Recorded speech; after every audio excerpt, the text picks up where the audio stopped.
Okay, I think the recording has started. So I will upload this video to YouTube.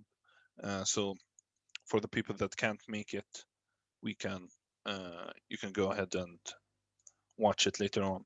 So today I'm just gonna go, and I want to go a little bit more in depth into pound AUD, go through the process of what I do when analyzing a pair from scratch till the end, and how I prepare the market structure and how I prepare my plan for the week.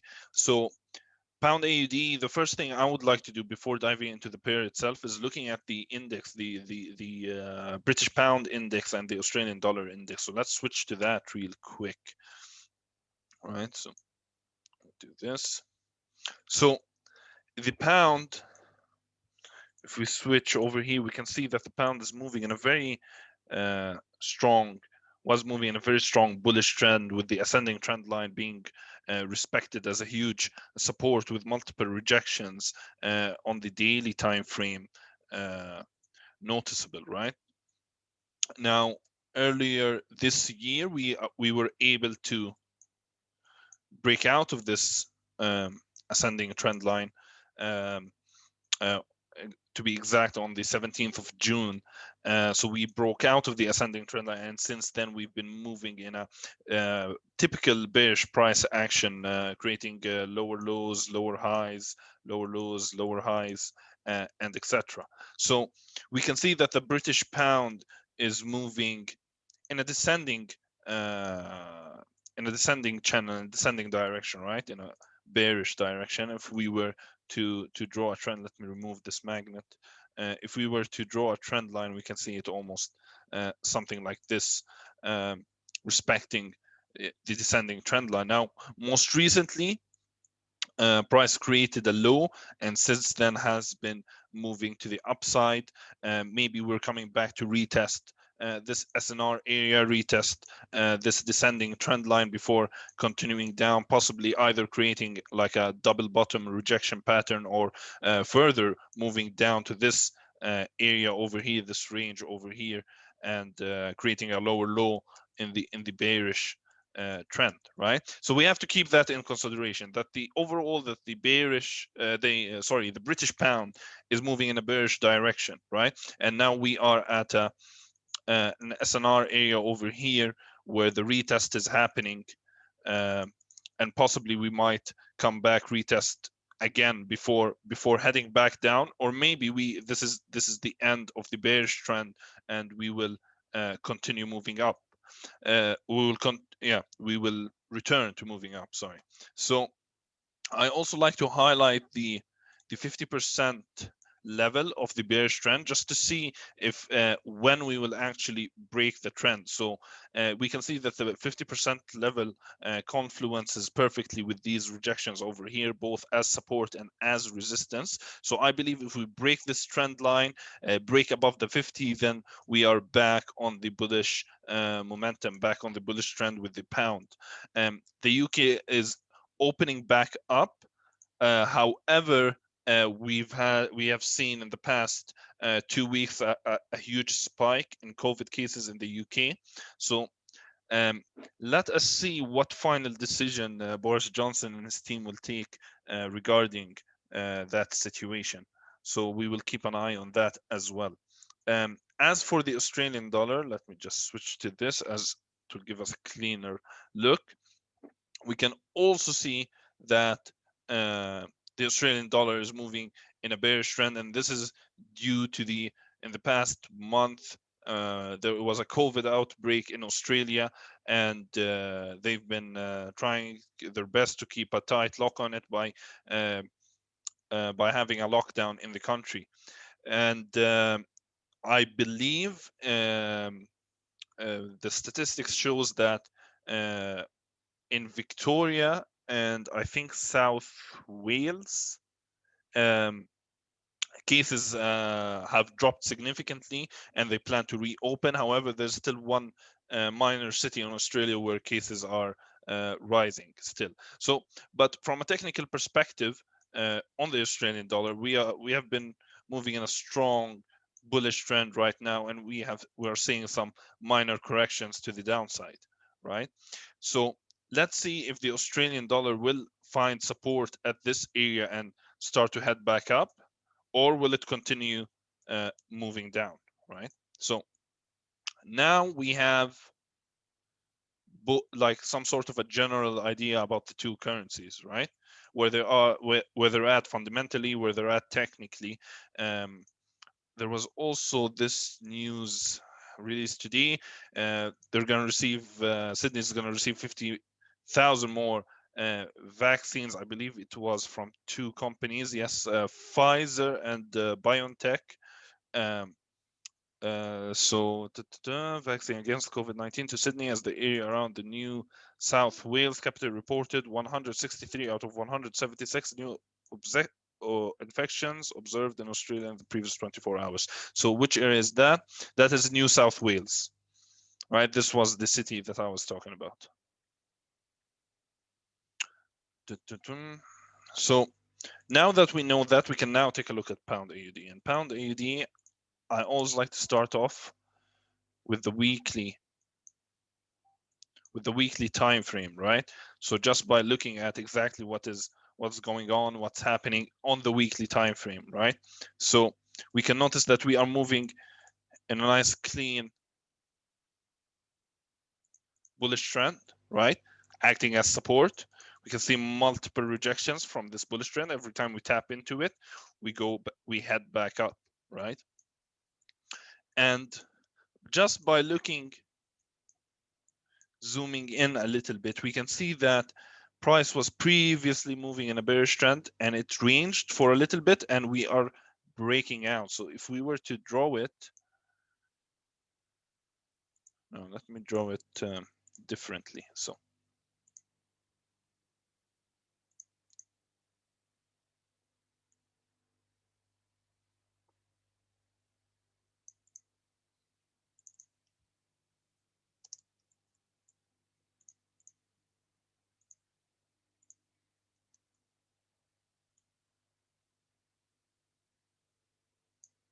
right? So we see this range that we ranged since last year. We've been moving in, and it looks like price created sort of like a triple bottom rejection pattern over here before finding strong support and continuing back up, which confluences with the trend line that we just drew that is acting as support. Never mind this big wick over here on this candle. This was an the open gap. So don't mind this. What I can also notice that comes directly to my attention is we have clean candles to the left over here, right? So clean liquidity. So I would like to see if we can actually replicate this move to the upside and fill this liquidity over here. However, most recently we have broken above this SNR area, and we can notice that throughout the beginning of the week, price creates a lower wick to the downside and then closes bullish, a lower wick to the downside, closes bullish, a lower wick to the downside, closes bullish, right? So this is very important. So we know in the beginning, in the start of the week, right, Monday through Tuesday, we're creating a lower wick and then we're eventually closing bullish. Now, I don't know if it's Monday through Tuesday. We have to tap into the lower time frames to see exactly how it's happening. But that is very evident on the weekly time frame, right? What I also like to do is I like to zoom in and actually start highlighting my SNR areas, right?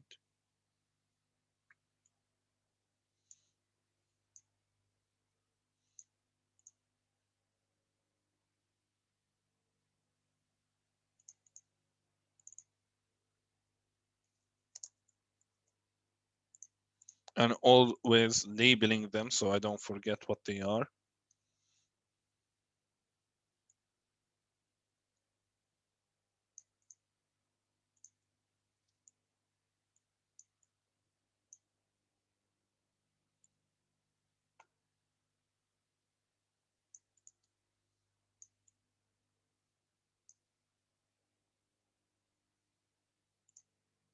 Basically, I'm looking for the major rejection points on the weekly level. So you see 1, 2, 3, right? 1, 2, 3, 4, right? So this is what I'm looking for. Now, afterwards, I like to tap into the daily time frame. All right, so on the daily time frame, we have this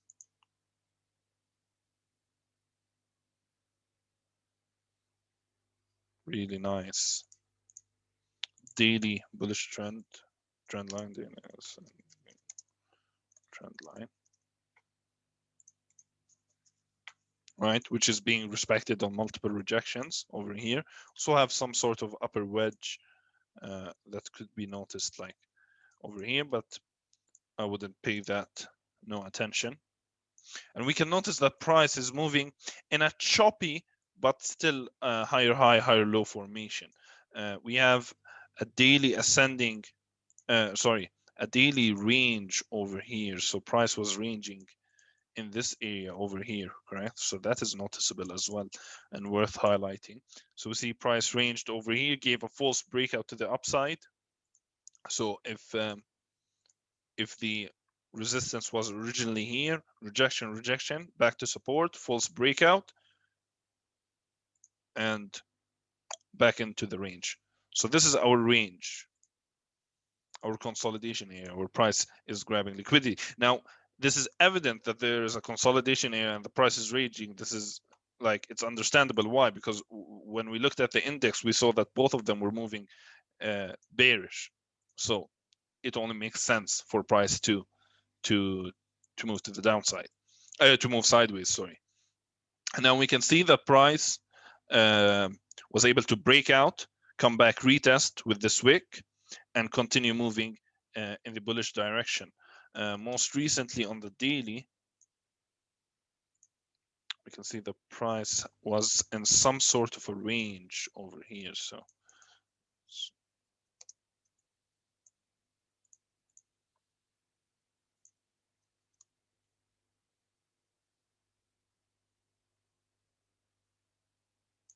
right, and we were able to, the price was able to break out successfully out of this range, come back in, wick, close above, come back in, grab liquidity, and close above. You can see these three candles over here, this breakout is the same pattern on the weekly time frame of the breakout, right? Same exact pattern. So now we are breaking above on the daily. We have some highs over here. These highs haven't been broken. So if we probably break above these highs, then we can possibly tap into the weekly SNR we have over here. So let us tap into the 4 hour. Let us look at the 4 hour. 4 hour a bit more choppy.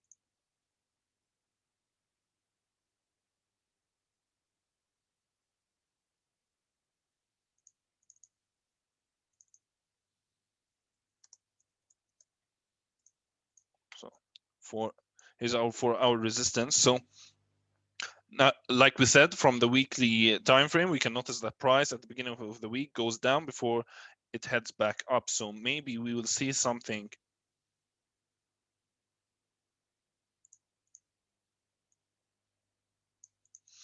some type of a false breakout to the downside before continuing back up, right? So we can expect something like this in the beginning days. Now, if price were to continue back down and come and retest this area over here, so oops, so come back and retest the weekly SNR over here that we have over here, then we also have to keep an eye out for that. If Australia reopens, completely and all the COVID cases go down and the lockdown is done as scheduled, then we can expect some sort of a pullback back to the weekly SNR area. But in the meantime, we will keep an eye on this resistance level over here, right? and see what sort of a breakout we can find. Tap into the 1 hour, confluences perfectly. Couple of false, not false, but lower time frame movements over here, so we can just highlight that real quick. So 1 hour resistance, right? But if we do see some sort of a breakout from this area over here, then we could possibly continue back up and possibly fill the weekly liquidity if the UK completely opens back up and there isn't big backlash in terms of death cases and COVID cases, right? So let's see how that happens. Let us also take a look at where was it?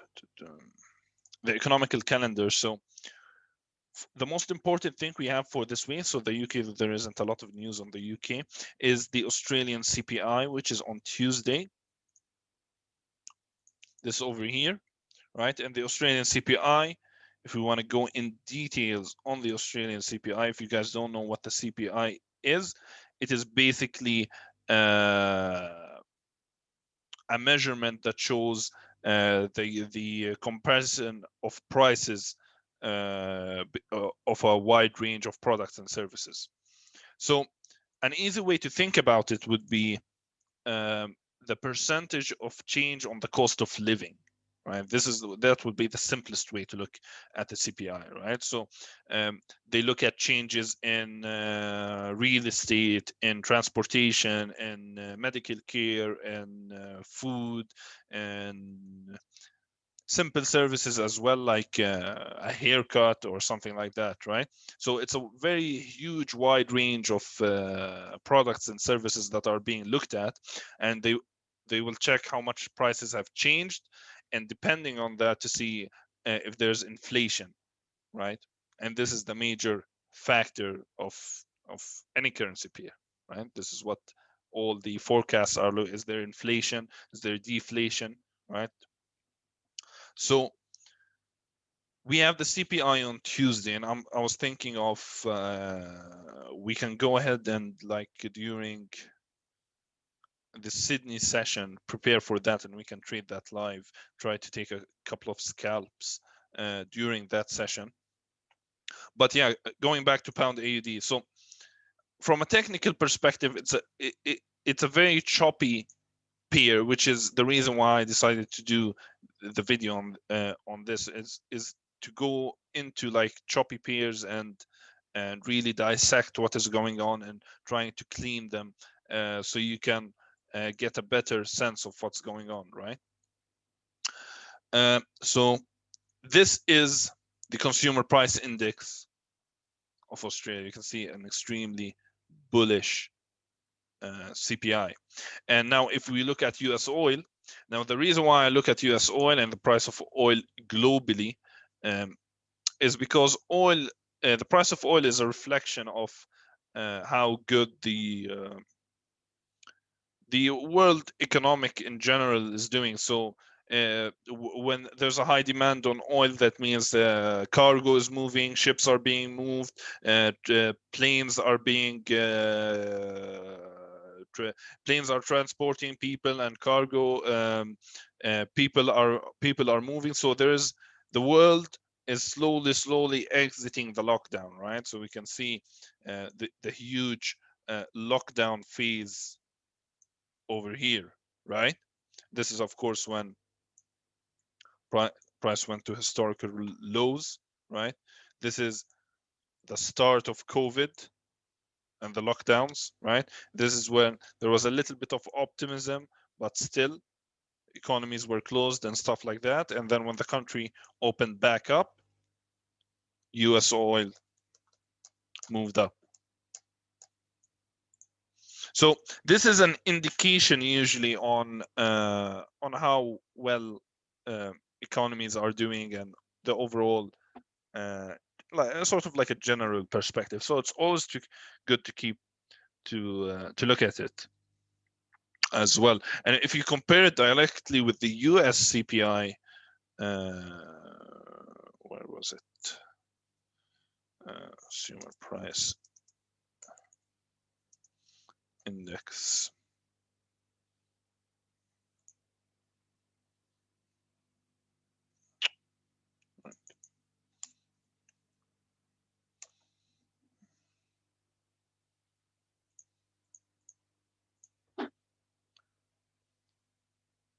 Here, I think it's this one. You can see the confluence, right, with the CPI and US oil. So it's moving in the same direction. Usually when there's some sort of like a pullback, we see a pullback, and then when the move continues up on US oil, we saw the CPI also head back up. So just keep that in mind. This is a better view, I would guess. 1 second. I'm trying to, right? So keep on. So this is something just worth noting. So yeah, what we will do is throughout these sessions, throughout the New York, sorry, not New York, London, maybe through New York. Let's see. We'll decide throughout the week. We will see how we can possibly gather some scalping opportunities on this pair. I'm expecting the first days to be to create a lower weekly wick zone somewhere to the downside. Where to the downside, we have to keep an eye on that as well. So let us, if we're seeing this minor 1 hour support over here, if we can see some sort of break to the downside, then we can possibly short it to the trend line or to this SNR area, go down to the lower time frames, see how price is reacting and act accordingly. Right? But in general, technically, I'm favoring a bullish continuation on pound AUD. The only issue I have is, like I said, is we might see some sort of a retest on the weekly time frame after this big break of range that we saw over here.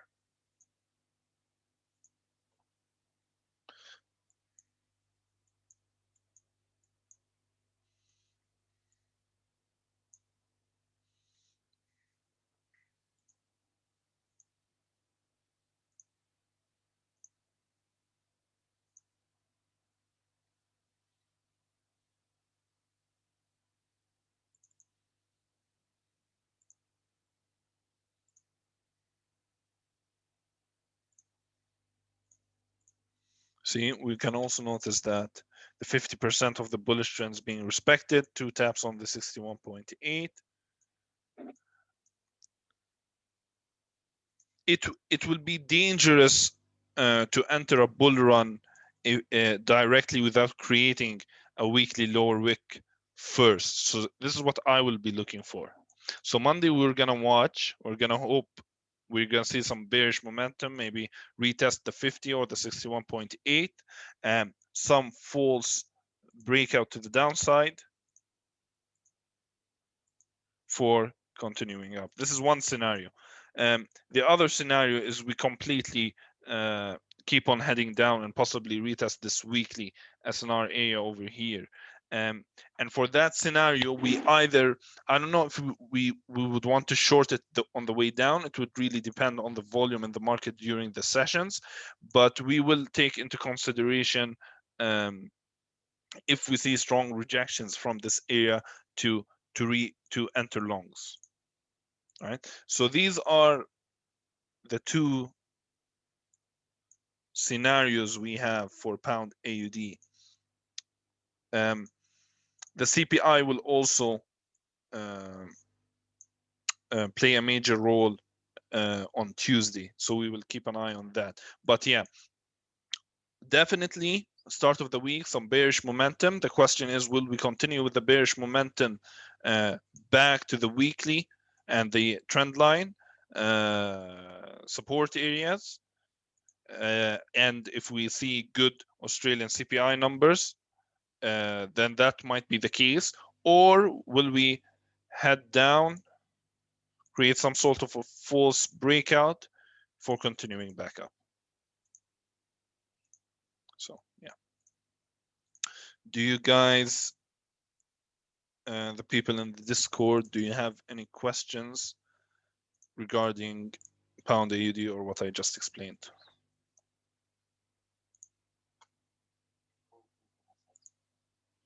All right, good. Rhino, Brett Boy, if you have any questions and you don't want to open the mic, go ahead and type them in trading floor. But yeah, basically this is what I'm looking at for pound AUD. Looking at a break to the upside, or the pullback, then a continuation to the upside. Let's see, the UK right now is in a very sensitive spot just before reopening completely. So let's see what happens. We will keep an eye on the news, of course, for that.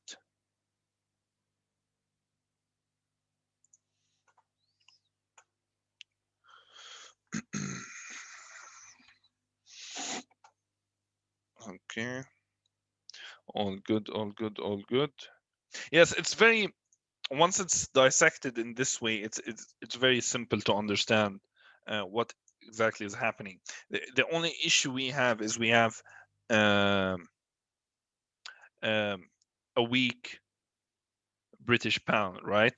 But and it's moving in a lower low, lower high type of formation. I would love to see some sort of a breakout above this area. If we do see some sort of a breakout on this area, then I will be favoring the bullish continuation on pound AUD.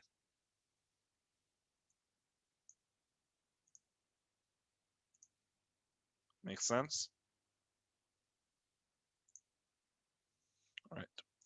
Let me stop the recording so we can upload the video on YouTube and we can continue with more personal questions.